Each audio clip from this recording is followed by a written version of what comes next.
Hello, my dear kids. How are you all? Hope you all are fit and fine. Dear kids, in essays previously I had explained you lesson 16, My House, and its objective portion and short question answers. And today I am going to explain you its brief question answers. So are you ready, kids? Let's begin. Let's see the first question. What care has to be taken by those who are living in house made up of bamboo or wood? Kids, जो लोग would या तो bamboo के बनाए घरों में रहते हैं तो उन्हें क्या ध्यान रखना पड़ता है? Let's see the answer. People living in bamboo और wood houses have to take care of the following points. जो लोग वुड या तो बाम्बू के बनाए घरों में रहते हैं तो उन्हें कुछ चीज़ों का ध्यान रखना पड़ता है, जैसे कि कुकिंग ऑन अ मड चूल्हा should not be done in a bamboo और वुड हाउस. तो किड्स, जो वुड या तो बाम्बू के बनाए घरों में रहते हैं वो घर के अंदर मड का बनाया हुआ चूल्हा जो होता है उस पर कुकिंग नहीं कर सकते हैं, क्योंकि उसकी वजह से आग लग सकती है. Since such houses are built in areas of heavy rainfall, their foundation should be very firm. Kids, ये वुड और बाम्बू के बनाए घर ज़्यादातर हेवी रेनफॉल वाले एरियाज में ही होते हैं, तो उनके घर का जो बेस होता है वो मजबूत होना चाहिए. Very heavy furniture should not be kept in the house, और बहुत ज़्यादा हैवी फर्नीचर भी ये घर में नहीं रख सकते हैं. If there is very heavy rain and a hurricane और strong winds, the house can be damage. और जब बहुत ज़्यादा स्ट्रॉन्ग विंड्स या तो हरिकेन होता है तो इसमें घर जो है वो डैमेज हो सकता है. And kids, when it rains heavily, it may flood there and destroy everything. So there is scarcity of food and water. अगर ऐसी जगहों पर बहुत ज़्यादा बारिश होती है और बाढ़ आती है तो इसमें सब कुछ बहकर चला जाता है, तो फूड और वाटर की कमी भी हो सकती है. तो जो लोग ऐसे वुड और बाम्बू के बनाए घरों में रहते हैं तो उन्हें ये सारी चीज़ों का ध्यान रखना पड़ता है. Now kids, our next question is why are houses made on bamboo pillars where Bhupen lives? Kids, जहाँ पर भूपेन रहता है आसाम में, वहाँ पर बाम्बू पिलर्स के ऊपर ही बनाए घर क्यों होते हैं? यस, मैंने आपको बताया था ना kids, Bhupen lives in Assam. Bhupen Assam में रहता है. It rains very heavily in Assam, और आसाम में बहुत ज़्यादा बारिश होती है. So houses are constructed on bamboo pillars. तो जो घर होते हैं वो बाम्बू पिलर्स के ऊपर बनाए होते हैं, so that they are high above the ground and protected from rain water.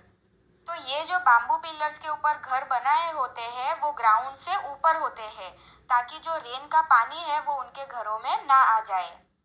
तो इसीलिए जहाँ पर भूपेन रहता है वहाँ पर बाम्बू पिलर्स के बनाए घर ही होते हैं. Now kids, our next question is what kind of roofs do Bhupen's house have? Why are they made like this?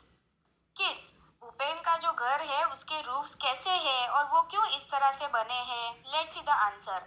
Bhupen lives in Assam. जैसे कि मैंने आपको बताया कि भूपेन कहाँ पर रहता है? आसाम में रहता है. It rains very heavily in Assam, और आसाम में बहुत ज़्यादा बारिश होती है.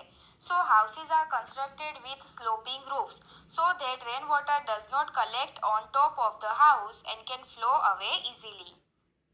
तो आसाम में ऐसे घरों के जो रूफ्स होते हैं वो थोड़े स्लोपिंग रूफ्स होते हैं, ताकि बारिश का जो पानी है वो रूफ पर जमा ना हो और आसानी से बह जाए. Now kids, let's see the next question. What are the difficulties faced in making stone houses? Kids, stone houses बनाने में क्या डिफिकल्टीज होती है? Let's see the answer. A stone house is made by digging the foundation deep in the ground. जो stone house होता है उसके base को बनाने के लिए आपको ग्राउंड को डिग करना पड़ेगा और बहुत ही डीप में उसके बेस को पहले बनाना पड़ता है. Since it rains very heavily in Assam, there is every possibility of the house being flooded with water, making it impossible to live in it. तो किड्स, जैसे कि मैंने आपको बताया कि आसाम में बहुत ज़्यादा बारिश होती है, तो आसाम में इस टाइप के घर बनाना बहुत ही मुश्किल है, क्योंकि ये फ्लड के दौरान बहकर चले जाएंगे एंड इसमें रहना भी मुश्किल है. One can not build a stone house on support of pillars, thus it is very difficult to construct stone houses where Bhupens live. तो इसीलिए वहाँ पर पिलर के सपोर्ट के बगैर घर बनाना पॉसिबल ही नहीं है. तो किड्स, इसीलिए जहाँ पर भूपेन रहता है वहाँ पर स्टोन के घर बनाना बहुत ही डिफिकल्ट है. Now kids, our next question is what are the similarities in the roofs of Chameli's and Bhupen's houses? Kids, चमेली के घर की और भूपेन के घर की जो छत है उसमें क्या सिमिलरिटीज है? Let's see the answer. Chameli stays in Manali and Bhupen stays in Assam. जैसे कि मैंने आपको चैप्टर में बताया था कि चमेली कहाँ पर रहती है, मनाली में रहती है, और भूपेन कहाँ पर रहता है, आसाम में रहता है। Since both these areas receive heavy rainfall, और ये दोनों ही एरियाज में बहुत ज्यादा बारिश होती है। The roofs of their houses are sloping, this is the similarity. तो इनके जो दोनों के घर है उसके रूफ्स जो है वो थोड़े स्लोपिंग है, तो यही उनके घरों की छत की सिमिलरिटी है। Now kids, let's see the next question. What are the benefits of living in pucca houses? Kids, हम पक्के हाउस में रहते हैं ना, तो उसके बेनिफिट्स क्या है? Let's see the answer. A pucca house protects us from heat, cold and rain. Pucca house हमें हीट, कोल्ड और रेन से बचाता है। We do not have fear of robbery and burglary in a pucca house. हमें चोरी चकारी का या लूटपाट का डर भी नहीं रहता है। We are not troubled by fear of insects और प्रेडेटरी एनिमल्स। हमें कोई भी इंसेक्ट या तो प्रेडेटरी एनिमल्स का डर भी नहीं रहता है। We and our family can live happily and peacefully in pucca house. हम और जो हमारी फैमिली है वो खुशी से, शांति से पक्के मकान में रह सकते हैं।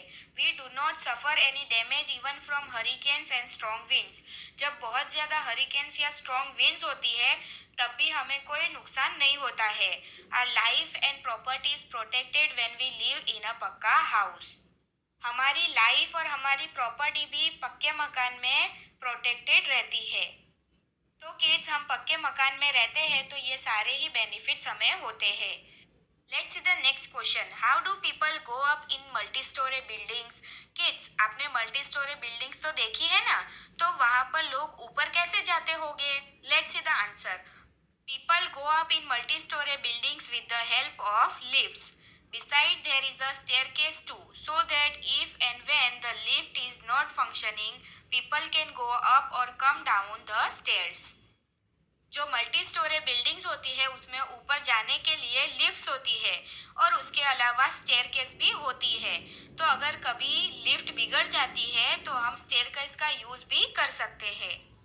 तो मल्टी स्टोरी बिल्डिंग्स में इस तरह से ऊपर जाते हैं। Let's see the next question. What care has to be taken by those who are living in mud houses? Kids, जो लोग मड के बनाए हुए घरों में रहते हैं उन्हें क्या ध्यान रखना पड़ता है? Let's see the answer. One has to be continuously alert during summer, winter and the rainy season. जब समर, विंटर और रेनी सीजन होती है तो जो लोग मड के बनाए घरों में रहते हैं उन्हें अलर्ट रहना पड़ता है। If there is heavy rain, it is possible that mud gets washed off and there is fear of the wall collapsing. So each wall of the house has to be straightened time and again with more mud. और जब बहुत ज़्यादा बारिश होती है तो ऐसे जो मड के बनाए घरों की वॉल्स होती है वो टूट जाती है। तो इसे टाइम टू टाइम आपको और ज़्यादा मड से मजबूत करना पड़ता है। Fear of insects and predatory animals is also in mud houses. और ऐसे मड के बनाए घरों में प्रेडेटरी एनिमल्स और इंसेक्ट्स का डर भी रहता है। A mud house can be easily damage due to strong winds और हरिकेन। और जब बहुत ज़्यादा स्ट्रॉन्ग विंड्स या तो हरिकेन होती है तो ऐसे मड के बनाए घर जो है वो डैमेज हो जाते हैं। Robbery and burglary can happen easily, so people living in mud houses need to be alert all the time. और ऐसे मड के बनाए घरों में चोरी, लूटपाट का डर भी रहता है। तो जो लोग मड के बनाए हुए घरों में रहते हैं उन्हें हमेशा अलर्ट ही रहना पड़ता है। Now kids, let's see the next question. How is a house boat different from other houses? Kids, जो हाउस बोट होती है वो दूसरे घरों से किस तरह से अलग होती है? Let's see the answer. A house boat floats on water as it built on a lake. ये जो हाउस बोट्स होती है वो वाटर के ऊपर फ्लोट करती है क्योंकि ये लेक में बनाया हुआ होता है। While other houses stay firmly on the ground where they are built. और बाकी जो घर होते हैं वो ग्राउंड के ऊपर बनाए होते हैं। This is the difference between house boats and other houses. तो किड्स, ये हाउस बोट और अदर हाउसेस में ये डिफरेंस होता है। Let's see the next question. Would you like to live in a house like a house boat? Why? Kids, क्या आप house boat जैसे बनाए घरों में रहना चाहते हो? क्यों रहना चाहते हो? Yes, I would like to live in such house. मैं तो ऐसे बनाए घरों में रहना चाहती हूँ because I enjoy floating on a house boat. It is fun to float on the lake and look around from the house boat. क्योंकि इस तरह से लेक में फ्लोट करना मुझे बहुत ही पसंद है और आप हाउस बोट में से आसपास के नज़ारे भी देख सकते हो। तो मुझे ऐसे हाउस बोट जैसे घरों में रहना बहुत ही पसंद है। Now kids, our next question is what difficulty do people who do not have a house face?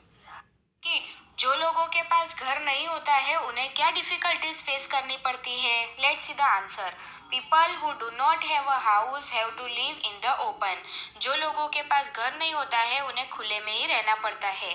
They have a lot of trouble during summer, winter and monsoon. और समर, विंटर और monsoon में उन्हें बहुत ज़्यादा problem face करनी पड़ती है। They can not look after themselves, their money और द थिंग्स दे हैव। और वो अपना और अपनी चीज़ों का भी अच्छे से ध्यान नहीं रख पाते हैं। तो जो लोगों के पास घर नहीं होते हैं उन्हें ये सारी डिफिकल्टीज फेस करनी पड़ती है। Now kids, our next question is why are multi storey houses built in cities? Kids, cities में मल्टी स्टोरी बिल्डिंग्स क्यों बनाई जाती हैं? Let's see the answer. Population in cities is more and there is less place to live in. क्योंकि cities में बहुत ही कम जगह होती है और रहने वाले लोग बहुत ज़्यादा होते हैं। By building multi storey building, 12 to 16 और even more families can stay on a single plot. तो अगर मल्टी स्टोरी बिल्डिंग्स बनाते हैं तो उसमें 12 to 16 फैमिली या तो उससे भी ज़्यादा फैमिलीज एक ही प्लॉट में रह सकते हैं। तो इसीलिए सिटीज़ में ज़्यादातर मल्टी स्टोरी बिल्डिंग्स ही बनाई जाती है। Let's see the next question. Why do people of Kutch build wigwams, bungo to live in? Kids, Kutch जैसे डेजर्ट वाले इलाकों में wigwams मतलब भुंगो क्यों बनाया जाता है? Let's see the answer. It is extremely hot in desert during summer season and extremely cold in the winter season. क्योंकि डेजर्ट वाले इलाकों में समर सीजन में बहुत ज़्यादा गर्मी होती है और विंटर सीजन में बहुत ज़्यादा ठंडी होती है। द विगवैम, जिसे भुंगो भी कहा जाता है, is constructed in such a way that one feel less hot in summer and is also protected from the hard cold of winter. तो जो भुंगो होता है उसे इस तरह से बनाया जाता है कि समर में गर्माहट कम लगे और विंटर में ठंडी कम लगे। तो इसीलिए कच्छ जैसे डेजर्ट वाले इलाकों में भुंगो बनाया जाता है। Let's see the next question. Why do people need a house? Kids, हमें घर की ज़रूरत क्यों होती है? Let's see the answer. A house is the place of rest of every human being. एक घर ही ऐसा है कि जिसमें सारे ह्यूमन बीइंग आराम से रह सकते हैं। If there is no home it is difficult for a person, a family to live, sleep, eat और drink, look after his material goods etcetera. तो अगर हमारे पास घर नहीं होगा तो हमारी फैमिली कहाँ पर सोएगी, कहाँ पर रहेगी, क्या खाएगी, क्या पिएगी, हमारी चीज़ों का हम ध्यान कैसे रख पाएंगे? तो इसीलिए हमारा घर होना भी ज़रूरी है। With a house, every person can protect himself from heat, cold and rain, and his possessions remain safe. For all these reasons, we need a house. अगर हमारे पास घर होता है तो हम हीट, कोल्ड और रेन से बच पाते हैं और हमारी जो संपत्ति है वो भी सेफ रहती है। तो किड्स, ये सारे रीज़न की वजह से हमारे पास घर होना ज़रूरी है। So kids, here explanation of the brief question answers are completed. Hope you all understand. Thank you for watching. Stay home, stay safe. Bye.